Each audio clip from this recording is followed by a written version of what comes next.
Hi, welcome back to Blooming in Pregnancy. I am Henry Kekax. This is Maddie Kekax, my daughter. We are co-hosting.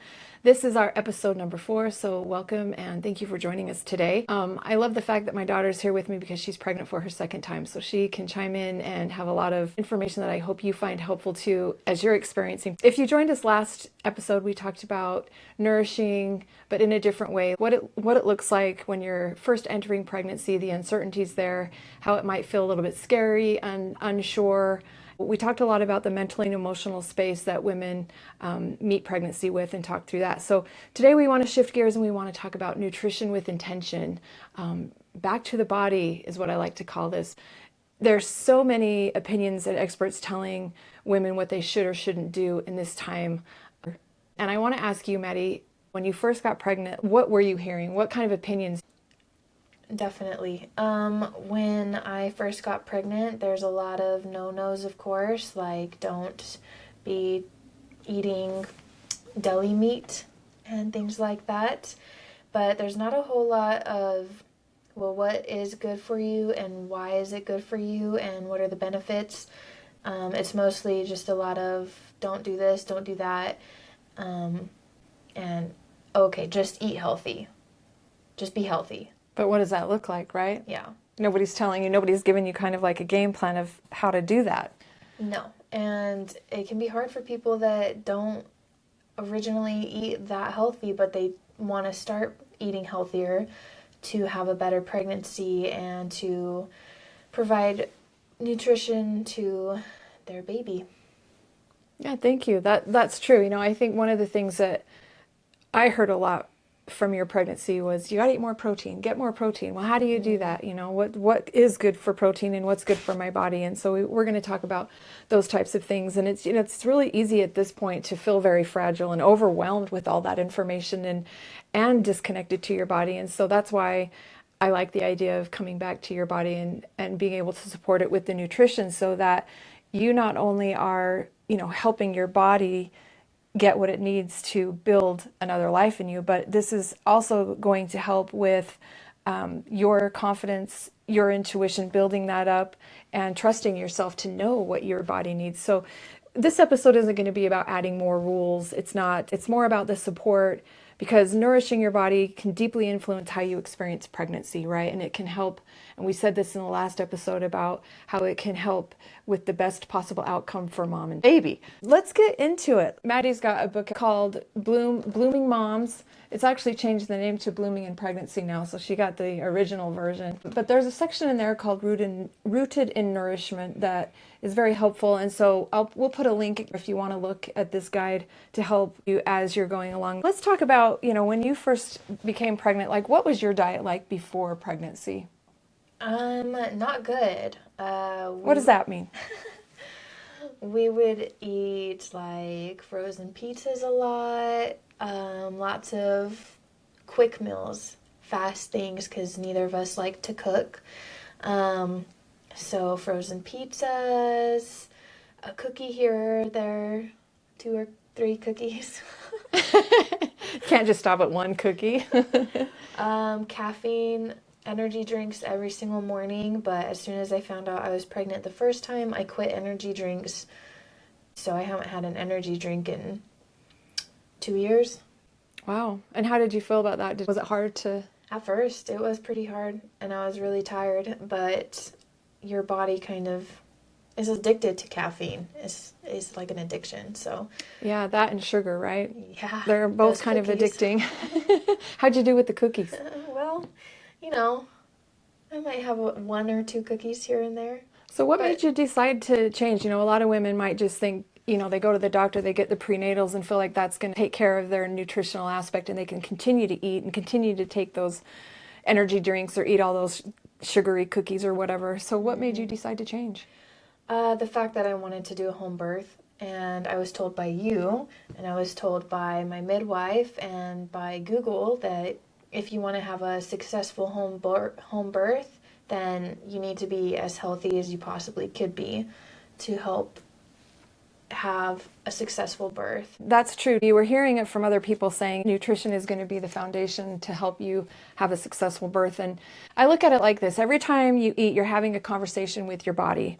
And nourishment is how you show up to that conversation with care. I like the idea of looking at it as you're having a conversation, and this is how you're taking care of yourself. And when your body's undernourished, you're tired, everything feels dim. Emotions, energy, clarity. Nourishment doesn't change who you are. It just turns the lights back on so you can see and feel more clearly about what's going on here. One thing that I want to talk about is the way that our body stores or handles the nutrition that we're given. So everything that you consume into your body has to go through one organ that I think is very overlooked in pregnancy, and that would be the liver. Anything that you're eating, your liver has to process, figure out if it's going to take it out into the bloodstream and your body's going to use it, or if it's going to be discarded as waste. And that's a lot on your liver. What month were you when you started feeling itchy? I was only like 1 month out from birth. I was So at about the your very end. 9 months. It's because of the liver. The liver's having a hard time processing everything and figure out what it's going to do with it. That is a very heavy load on the liver, so we want to be mindful of the food that you're bringing in. They're not going to overload the liver. Let's talk about whole foods.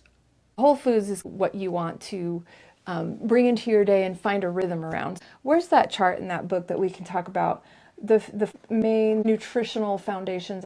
Grains, beans, seeds, nuts, Sprouted foods, vegetables. obviously the fruits and the vegetables.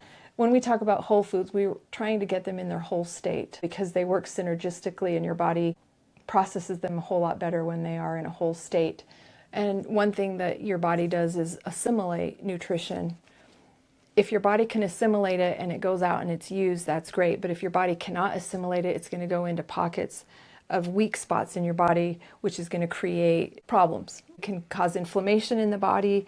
It causes an overload of mucus in the body. So Whole Foods Foundation is important in your pregnancy. So something my daughter brought up was the fact that before pregnancy, she liked convenience. It was easy to get the frozen pizza. It's easy to just grab cookies because they're really tasty, especially the pumpkin chocolate chip ones, right? And that is something that we want to think about is how can you make this convenient? Why don't you talk a little bit about what it looks like to have to change and how can you make it convenient to change your diet to whole foods and make it work? Well, it's definitely a change for sure. It's very weird to go from one thing and then flipping it completely to trying to be totally better.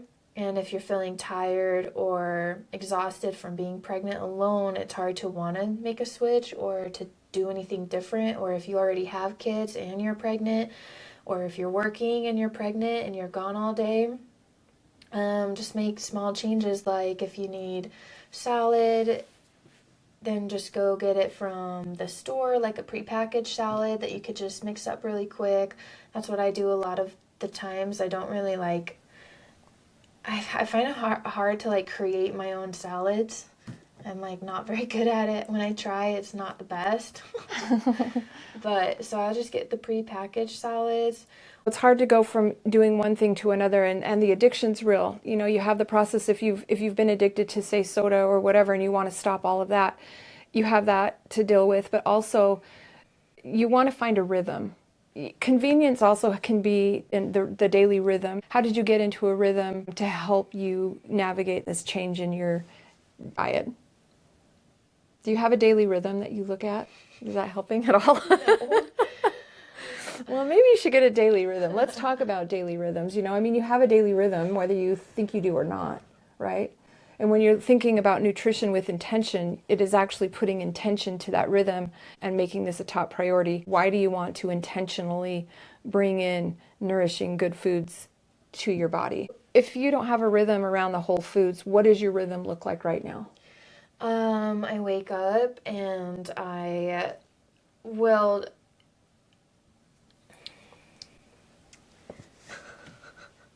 Do you have a rhythm? I mean, a rhythm doesn't necessarily mean that it's like a steady flow of one thing to the other. Maybe your rhythm is the inconsistency. You know what I mean? Yeah. If you're looking at your day, and let's say 50% we want raw.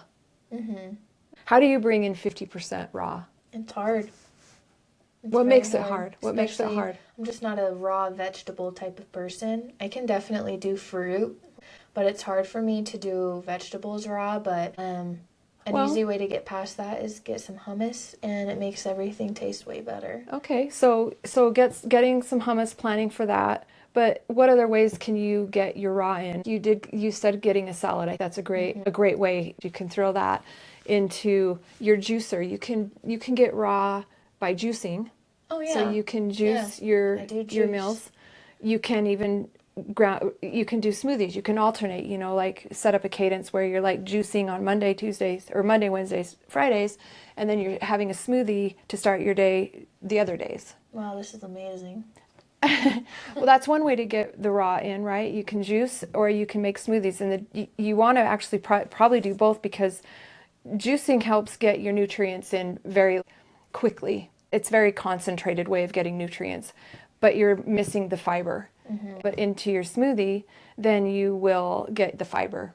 So it's good to have a change up. So you can think of the rhythm of, okay, smoothie, juice. One meal is that salad. Yeah. That's an easy thing. One meal is the salad. And maybe for dinner, you think about a salmon. You think about, I'm not big on meat. And Me I would neither. say No, I I would don't say like it. not to eat the meat, but if you're not going to eat meat, then you do have to figure out a way to get your protein. That could be through beans, and I would encourage beans, lentils, chickpeas, that sort of thing. You could throw those in your salad. You could throw those in a meal at night. You do want to get your grains, and grains is a touchy subject because people can't tolerate grains. But there's alternatives. There's different types of grains that you can do. These are some of the things you could do as far as like the rhythms go for yourself. To just think improving 1% a day Those are on great any of the ideas. ideas. Yeah. Yeah, because I don't mean make it's hard. smoothies, but I should start. Yeah, and I don't even think about it. so we talked about daily rhythms. You're trying to find a good cadence of getting that 50% raw. I think that would be the one thing that I would focus on, is getting 50% raw food, and not only just raw, but organic if possible, and organic can be expensive. And I want to actually go back to the consistency thing, because right now it's consistent. It's easy to get that processed pizza or that processed frozen food, whatever it may be, whatever you're looking at, fast food, whatever. It's convenient right now, but if you're looking, towards your future and the why that you're doing it, it's not going to be convenient when you have health issues because of what you've put in your body, and your body couldn't assimilate it properly. For a lot of people, it takes a catalyst event for them to change what they're doing. It does, and you know what? Pregnancy could be that catalyst event for a lot of women. It was enough for you to quit your energy drinks. It was enough for you to rewrite how your diet was. Yeah, and I'm still going. It's very hard to switch what you were doing for 7+ years. Yeah, it's real. It is very hard, and I appreciate that outlook, because, you're not alone, and women out there need to understand that they're not alone in this either. It's hard, but it can be done, and you're proof of that. Yeah. You were able to do that, and maybe on the second pregnancy, it's harder to get back into the groove Yeah. to just get to your day-to-day, or even if you're... Or just feeling sick about eating certain foods. Like, I'll make my son some eggs and avocado for breakfast, and I should have that too, but I'm like, ugh, I don't think I can eat that right now. Just the sliminess of it, I can't do it. Well, and so I'll just eat a granola bar, which isn't good. Well, if you made the granola bar yourself, because you've been really good at making food without sugars, you can do that. Yeah. You could make yourself a bag of granola that you have for you to snack on, that has chia seeds, hemp seeds, Yeah. some pumpkin Homemade seeds. trail mix type thing. Yeah. And we talked about daily rhythms, but what about weekly rhythms? What could you do to prepare yourself that you had a better week? Could it be that you're making your trail mix? We talked about the grains and the beans. There's a way to prep those that will even be better for your body, but it takes some time to be soaked for 24 hours. If you set up some time once a week to prep your beans, prep your grains that you would use all week long. You threw some grains in your smoothie. You threw some grains in a meal. You could even throw some lentils in a smoothie, boost up the protein. There's just different unique ways that you could use it. You would have your bowl of beans, your bowl of grains. You could just use those all week long. And that would be a good rhythm to have to prepare and plan for the week. We don't have to go elaborate. We're thinking about making this simple and easy. Yeah. And we you want to told be. me you basically just want a toddler's diet almost. Yeah, I mean, I was thinking about the other day because I was feeding Jax the granola bar, that Yumi granola bar. And I'm like, this is really healthy, I bet, for this little toddler. We should be eating that. So just whatever you're buying your toddler, just eat that. Right. It's probably got more nutrients Just than what suck we're on doing a now. Serenity Kids Yeah. pouch as well. Yeah, just suck on those pouches. That's pretty much what your smoothie is anyway. I want to talk about the emotional side of eating because let's say you have an off day. Let's say there's a birthday and you want to eat the cake. Or, you saw the cookies that you so loved and you want a cookie. The way that you come at your food emotionally and mentally on those days where you might have felt guilty for eating, we want to eliminate the guilt for eating that. We want you to enjoy the shit out of that cookie. My recommendation is to take a piece of that cake, one forkful, and just slowly eat it, slowly chew it, just enjoy all the flavors, Savor just be it. in the moment. Yep. And then once you swallow it and it's done, ask your body, would you like another one or was that satisfying? I find myself when I eat stuff like that, I don't even think twice. It's in my mouth and I'm chewing and I'm done. Yeah. I don't stop to think about What not if eating your it. body says, yes, give me the whole slice? Well, and if your body says, yes, I want it all, then eat it joyfully. Don't eat it with guilt. Just don't do that every day. Just don't do that every day. But if you want a cookie, start with that first bite because maybe your body would be like, you know what, that was very satisfying. The second bite's not going to be near as satisfying as the first bite, nor will the third, and nor will the fourth. And you can think about that as the cookies. And maybe I'm wrong, Maddie. Is the second cookie as delicious and satisfying as the first cookie? If it is, that's fine, but It's a trick question. it is a trick question. Yeah, it's At what- about the same. Is it? for me. Okay, but when you get done eating all the cookies, how do you feel? Like, shit. Exactly. Oh, why did I do that? No, I'm so unhealthy. Now you have to dig yourself not only out of this nutritional hole that you just put yourself in, but this guilt hole that you've put yourself in too, right? Yeah. Start with that first bite. See how it feels and see if you want another bite. Maybe this time you do, maybe next time you don't. Yeah, That's a good way to approach those cravings or those things that you know better, but you will eat it anyway. Yeah. So eat it slowly, savor it. And then just see. Maybe you had the first bite now. I'm going to have a second bite later. We don't have to eat it all in one thing. Yeah, that's We're good too. not tied to it. Yeah. It's not controlling us. We're controlling Yes, it. we control the cookie. We control the cookie, and sometimes I feel like the cookie is controlling us. But we can set that cookie down because it's going to still be there in 4 hours when I want another bite. Yeah, we have Yeah. the willpower. We have the willpower to do those things. When you're eating and you have one of those days where you didn't hit all your goals, don't beat yourself up over it. Yeah. Don't get guilty. Just reset. Tomorrow is a new day, Yep. and you get to start all over again, and you get to pick up a rhythm for that day that will fit for that day. Not every day is going to look the same, especially when you have a kid. It's never really looking the same. You might have him on a schedule, but where's your stinking schedule? When you're putting yourself down for the night, think about the day ahead. And whatever's going to happen that day, you're going to respond with a mindset of joy, of gratitude. You can set yourself up for success that day by doing a little bit of planning for that day. Yeah, that's a good idea. Yeah, Yeah. plan out your next day. We have a chart that's called Whole Foods for Mama and Baby. So why don't you show that, and we'll put a link if you want. This will be free, 2 pages worth of just a quick little chart that you can throw on your fridge that'll help you be mindful about what can support this whole foods journey for you. And if you're interested in the full book, though, that should be linked below. Something I want to just point out, because we hadn't done this yet, was the basic pillars. We talk about this foundation, but on the foundation there's pillars. Protein, minerals, healthy fats, and hydration. At least a quart of pure water a day. Simplicity is regulating. Fewer decisions equals less stress to the nervous system. This isn't about perfection. It's about consistency and listening to your body. Fear and shame don't nourish. Presence does. That's what we talked about with, feeling guilty about eating the cookie. Being present, being mindful, doing this with intention. If you're eating the cookie, you're doing it with intention. You're doing it with intention. Food and yeah, go ahead. What? Not just gobbling it up. Yeah, just being quick about it and not being grateful for it and not understanding, okay, that was it. No yeah, more. because you might find yourself in those moments of being more mindful and more intentional. You don't really need that whole cookie. Yeah. You might want to give it to somebody else to enjoy. Yeah. Like your mom. Food anxiety is common in pregnancy. There's a lot of messaging about doing pregnancy. Shame and restriction increase stress in the body. Mindful nourishment is a form of self-trust.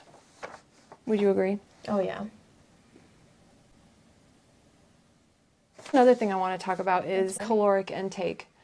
Because if you're eating whole foods, you're not going to get a lot of, but you're getting a lot of nutrition, very nutrient dense. Is calories more important or is the nutrient density more important?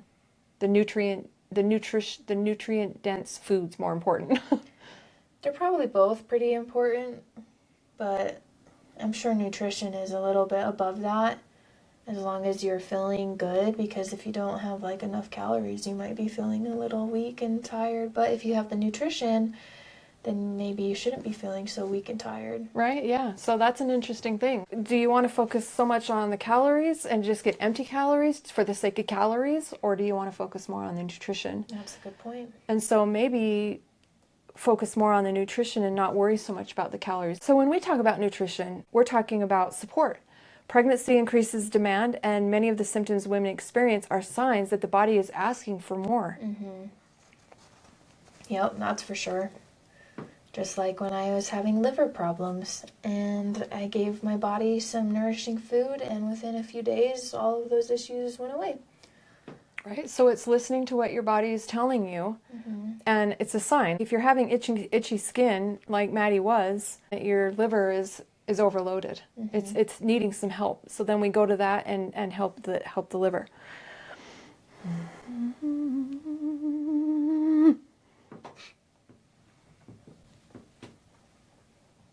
Nourishment includes food, minerals, rest, and nervous system support. And we kind of touched on all of those. Pregnancy increases demand, not just calories, but nutrients, energy, resilience. And many women think their body is failing them in pregnancy, but often it's the body just simply asking for more support. Yes, give me more nutrition. Yep. When a woman nourishes her body with real food, she's actively supporting her pregnancy, not passively hoping things go well. And I love that. You're not passively thinking, oh gosh, I hope things go well, crossing my fingers, right? You're actually playing a role. You're empowered and taking control. Yeah.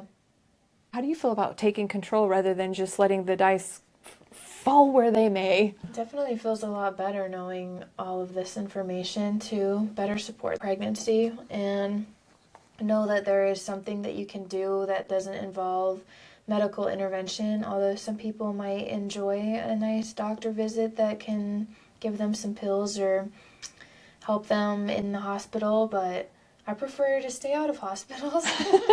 So if I can take some celery juice and green apples and some lemon and cucumber and my liver will be okay, I'd rather do that than go to the hospital. I love that. There's some power right there. Yeah, because eating becomes an act of participation. Food becomes a daily way to show up for yourself and your baby. Mm-hmm. I love that. Yeah. Well said. All right, protein for structure and steadiness, healthy fats for hormones and baby's brain, minerals for hydration, muscles and nerves, and eating regularly as support, not discipline. A supported body creates a calmer internal environment emotionally and mentally. Blood sugar swings can feel like anxiety, irritability, or overwhelm. Why am I feeling so anxious? Why am I feeling so irritable? You know, look at your diet. What might be missing there? What could you start to look at first?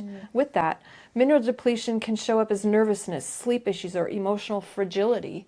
So how's your minerals? You know, what are you doing there for minerals? Many emotional pregnancy symptoms have those physical roots. When a woman nourishes her body with real food, physical support, her nervous system steadies, which is the emotional stability, which allows intuition and confidence to grow throughout pregnancy.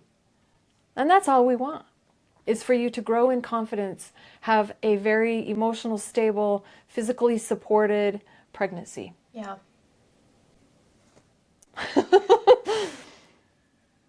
Nourishment is one of the most powerful ways a woman can take responsibility for her pregnancy, not through control, but through support. When the body is nourished, emotions settle and intuition becomes clearer. There's where trust and confidence begins to grow. In the next episode, we're going to build on this. We will talk about the 5 essential supplements that are very important in pregnancy. Thanks, Maddie. Yeah. Thanks, everyone. Feel free to leave a comment about in your pregnancy with whole foods, changing diets, things that were hard for you, but you did anyways. Love to hear it. Thank you. And leave a 5-star. It really helps the podcast. Is there a 5-star? I've never seen the 5-star.